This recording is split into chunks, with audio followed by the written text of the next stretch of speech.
Good afternoon. This is a public service announcement in the association with Altus Emergency Management. I am FEMA Director Christopher Butowski to bring you this emergency news report. At 8:37 p.m. last night in Moore, Oklahoma, a 2-mile-wide EF4 tornado touched down and followed a path that has hit vast amount of land in Region 6 in the heart of central frontier country.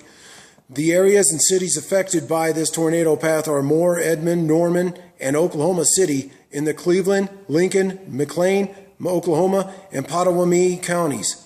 The Moore, Oklahoma local government has responded to the outcome of this tornado and reported it to the state for further action.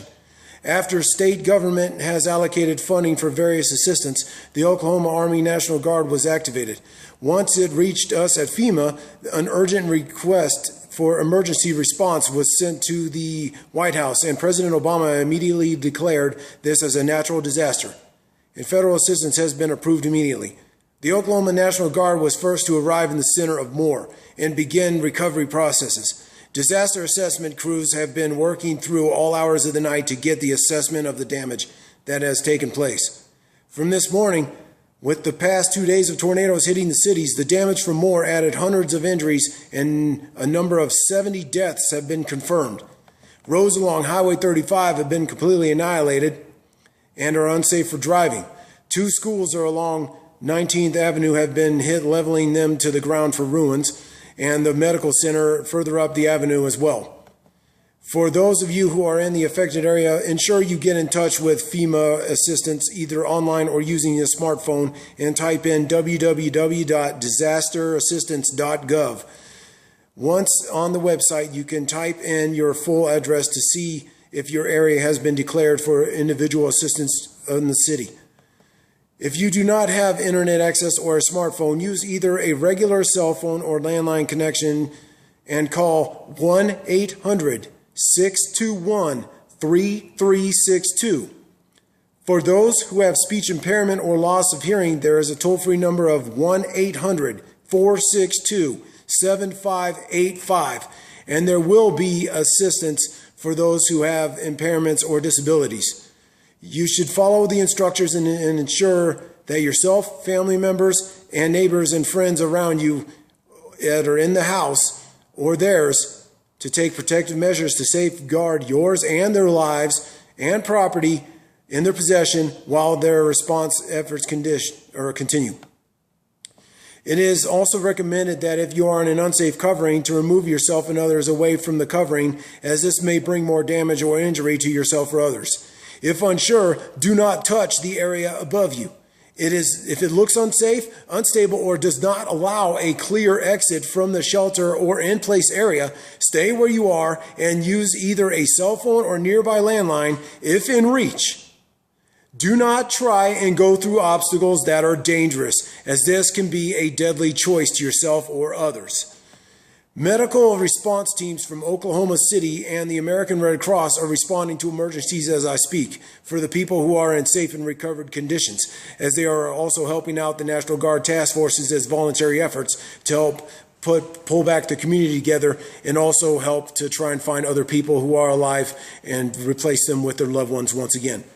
Populations that are most at risk prior to natural disasters are those who live in weather-prone areas, trailer parks, areas of loose or wooded land, heavy loose foreign objects materials, near coal refineries, oil refineries, gas stations, poor and in poverty-stricken areas. The reason why poor and poverty-stricken areas are brought up is because they do not always have the means and abilities to have those shelters be built, as some of the level median incomes families who make above $51,000 a year do. So they must take precautions to locate the nearest fallout shelter or designated protective zone by locating their either state officials. Public health concerns to be aware of are to ensure you are not near any sources of fuel or flammable sources, as this could have a severe effect to breathing capabilities, and objects may explode without warning. Do not smoke while stressed out around these sources, as the fumes around the area can and will light up or spark and induce a flame which can affect others near you and cause more damages and injuries.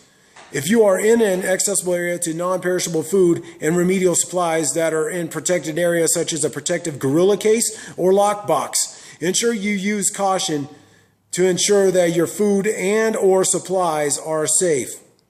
When checking for any perishable food items in refrigerators, ensure that the item has not been used or opened before you consume the items. It is known that foods may become contaminated with bacteria and spoilage, which may make matters worse. Please refrain from keeping any refrigerated foods that have been priorly opened, as they could promote illnesses in young children, elderly, and yourself. For those who have survived, it is better to ensure that you, yourself, and your neighbors and friends plan and prepare for natural disasters and states of emergencies by learning what you can do to protect yourselves from danger. During a tornado, move yourself to the center of a designated home or designated area in the building where there is no windows or anything that you can see through whatsoever. Windows are a message of disaster, and injury or death could result when interested in seeing a tornado come straight at you when you're not playing it safe. If you are unsure of your house's best tornado-proof area, talk to your building company's designer for recommendations, or come up with a plan to make a storm shelter below the house in an area that has reliable durability against EF5 tornadoes with excess of 300-mile-per-hour winds. Some buildings in place response kits and shelter nearby in a tornado-prone area. There must be protective measures to ensure safety of customers, employees, and employers, and also ensure protective measures are available for protecting people from a natural disaster such as a tornado. In your house, it is wise to have an emergency fallout plan and a case located with first aid kits, blankets, flashlights, crowbars, home improvement tools, rain gear, pop-up tents, laptop, and non-perishable foods. In your vehicles, ensure that you have an emergency first aid kit, automotive toolkit, highlighted weatherwear, shovel, rain gear, and packed with 3-day supply of non-perishable foods and water. Include blankets, changes of clothing, batteries, and flashlights. If you are in a vehicle during a tornado, do not increase your speed to go into it. Get away from it as soon as possible. And do not take time to take pictures. Life is precious. Treasure every moment you have with it and keep it safe.